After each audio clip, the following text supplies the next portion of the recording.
Viewers எல்லாருக்கும் வணக்கங்க.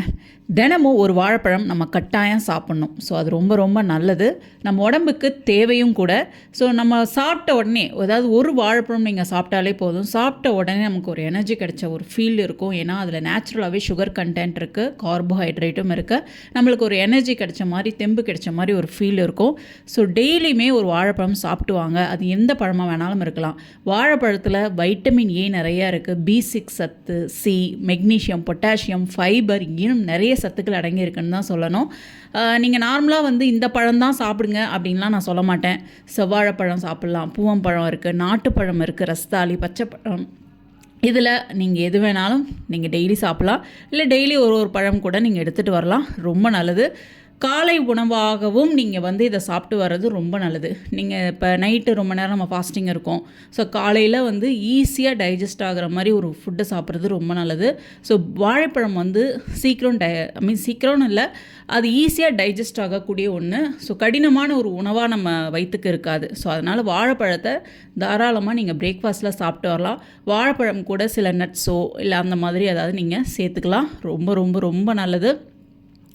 இதை நீங்கள் காலையில் எடுக்கிறது இன்னொரு பெனிஃபிட் என்னென்னா, வாழைப்பழத்தில் இருக்கிற முழு சத்தும் நம்மளுக்கு உடம்புக்கு போய் சேரும். ஸோ அதனால் பழங்களை மட்டும் என்றைக்குமே தனித்து எடுங்க, மற்ற உணவுகளோடு சேர்த்து எடுக்காதீங்க. பழம் சாப்பிட்றீங்கன்னா வெறும் பழம் மட்டும் சாப்பிடுங்க. ஸோ அப்போ தான் அதோட சத்துக்கள் எல்லாமே உங்கள் உடம்புக்கு கிடைக்கும். ரொம்ப நாளாக அசிடிட்டி ப்ராப்ளம் இருக்குது, நெஞ்செரிச்சல், இந்த பிரச்சனையெல்லாம் இருக்குது.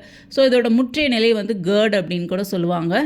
ஸோ இந்த மாதிரி ப்ராப்ளமில் ரொம்ப நாளாக தவிச்சிட்டு வரீங்க அப்படின்னா, ஸோ அவங்க டெய்லி ஒரு வாழைப்பழம் சாப்பிட்டு வரலாம். ஸோ ஒரு வாழைப்பழம் கூட கிடையாது, 2 வாழைப்பழம் கூட சாப்பிட்டு வரலாம். அதாவது காலைல பிரேக்ஃபாஸ்ட்டுக்கு ஒன்று சாப்பிட்றீங்கன்னா, மதியானமோ இல்லை நைட்டோ அப்போ ஒரு வாழைப்பழம் நீங்கள் சாப்பிட்டு வரலாம். ஸோ ரொம்ப நல்லது. இது ஈஸியாக நம்ம சொன்ன மாதிரி தான் ஈஸியாக டைஜஸ்ட் ஆகும். இந்த அசிடிட்டி பிரச்சனையெல்லாம் படிப்படியாக கொஞ்சம் குறைய ஆரம்பிக்கும். இதில் ஃபைபரும் அதிகமாக இருக்கிறதுனால டைஜஷனுக்கு ரொம்ப ஹெல்ப் பண்ணும். ஸோ அசிடிட்டி ப்ராப்ளம் கொஞ்சம் கொஞ்சமாக குறைய ஆரம்பிக்கும். ஸோ அந்த ப்ராப்ளம் உள்ளவங்க தாராளமாக இந்த வாழைப்பழங்களை சாப்பிட்டு வரலாம். அதே மாதிரி இப்போ அடிக்கடி நான் ரொம்ப டயர்டாக ஃபீல் பண்ணுறேன் அப்படின்றவங்க, முக்கியமாக ப்ரெக்னெண்ட்டாக இருக்கிறவங்களுக்கு இந்த ப்ராப்ளம் இருக்கும். அடிக்கடி ரொம்ப சோர்வாக இருக்கிற மாதிரி ஃபீல் பண்ணுவாங்க. ஸோ அவங்கெல்லாம் டெய்லி ஒரு வாழைப்பழம் சாப்பிட்டுவாங்க. செவ்வாழை சாப்பிட்றது ரொம்ப நல்லது. அப்படி முடியாதவங்க வேறு என்ன வாழைப்பழம் கிடைக்குதோ நீங்கள் சாப்பிட்டுவாங்க, ரொம்ப ரொம்ப நல்லது. டயட் உள்ளவங்க முக்கால்வாசி பேர் வாழைப்பழத்தை அவாய்ட் பண்ணுவாங்க. எனக்கு அதை சாப்பிட்டா வெயிட் போட்டுரும், ஸோ அதனால் அதில் கார்போஹைட்ரேட் இருக்குது, நேச்சுரல் சுகர் இருக்குது, ஸோ நான் சாப்பிட மாட்டேன்ட்டு நிறைய பேர் அவாய்ட் பண்ணுவாங்க. ஸோ அப்படி பண்ணாதீங்க. நீங்கள் உங்களோட ரைஸ் குவான்டிட்டியை கூட குறைச்சிக்கிட்டு பழங்கள் அதிகமாக எடுத்துக்கிற மாதிரி பாருங்கள். அதில் முக்கியமானது இந்த வாழைப்பழம் எடுக்கிற மாதிரி பாருங்கள். ஸோ டயட் இருக்கிறங்கிற பேரில் ஹெல்த்தியான ஃபுட்டை மிஸ் பண்ணிடாதீங்க. ஸோ வாழைப்பழம் ரொம்ப முக்கியமான ஒன்று. ஸோ இது சாப்பிட்றதுனால உங்களுக்கு பெருசாக எதுவும் வெயிட் போட்டுறாது. ஸோ அதுக்கு தகுந்த மாதிரி மற்ற உணவுகளை நீங்கள் பேலன்ஸ் பண்ணி சாப்பிடுங்க. ஸோ டெய்லி ஒரு வாழைப்பழம் உங்கள் டயட்டில் இருக்கிற மாதிரி பார்த்துக்கோங்க. ஸோ இதில் ஃபைபரும் இருக்குது.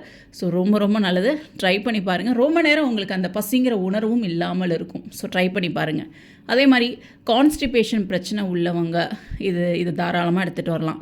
நான் சொல்லியிருக்கேன், நம்மளுக்கு எல்லாருக்குமே தெரிஞ்ச ஒரு விஷயந்தான், வாழைப்பழம் சாப்பிடுங்க, கான்ஸ்டிபேஷன் வராது. முக்கியமாக நைட்டு படுக்கிறதுக்கு முன்னாடி சாப்பிடுங்க, கான்ஸ்டிபேஷன் இருக்காது, காலையில் நல்லபடியாக மோஷன் போகும் அப்படின்லாம் சொல்லுவாங்க. ஸோ அது உண்மைதாங்க. ஏன்னா இதில் ஃபைபர் அதிகமாகவே இருக்குது.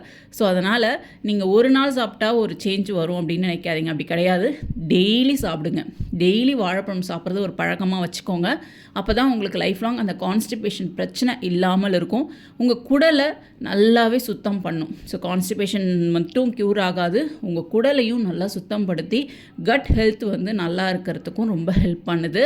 இந்த இரிட்டபிள் பவுல் சிண்ட்ரோம்னு சொல்கிறாங்க பார்த்தீங்களா, சாப்பிட்டோன்னே சில பேருக்கு இந்த மலம் கழிக்கிற பிரச்சனை இருக்கும், அடிக்கடி மலம் கழிச்சிக்கிட்டே இருப்பாங்க, எரியும். ஸோ அந்த மாதிரி ப்ராப்ளம் உள்ளவங்க, அவங்களுக்கு குடல் பிரச்சனை, அப்போ குடலில் ஏதோ பிரச்சனை இருக்குன்னு தான் அர்த்தம். ஸோ அந்த மாதிரி பிரச்சனை உள்ளவங்களும் டெய்லி ஒரு பழம் தாராளமாக சாப்பிட்டு வரலாம். அதிகமாக சாப்பிடணும்னு அவசியம் கிடையாது, ஒரு பழம் சாப்பிட்டாலே போதும், சாப்பிட்டுவாங்க. ஸோ அவங்களுக்கும் இதுலேருந்து கொஞ்சம் நிவாரணம் கிடைக்கும். ஸோ ட்ரை பண்ணி பாருங்கள். வாழைப்பழம் நம்மளுடைய வாழ்க்கையில் ரொம்ப ஒரு முக்கியமான ஒரு பழம், ஒரு அதிசயம் நிறைஞ்ச பழம்னே கூட சொல்லலாம். ஏன்னா இதில் நிறைய சத்துக்கள் இருக்குது. ஸோ அதனால் இதெல்லாம் வந்து டெய்லி ஒரு பழம் சாப்பிட்றோம், ஏதாவது ஒரு வாழைப்பழம் சாப்பிட்ற மாதிரி பார்த்துக்கோங்க, ரொம்ப நல்லது. ஓகே வர்ஸ், நான் போட்ட இந்த வீடியோ கண்டிப்பாக உங்களுக்கு ரொம்ப யூஸ்ஃபுல்லாக இருக்கும்னு நம்புகிறேன். அடுத்து ஒரு நல்ல வீடியோவில் சந்திக்கிறேன். Thank you so much. சிரிச்சிட்டு சந்தோஷமாக இருங்க, அப்போ தான் ஹெல்த்தியாக இருக்க முடியும். தேங்க்யூ.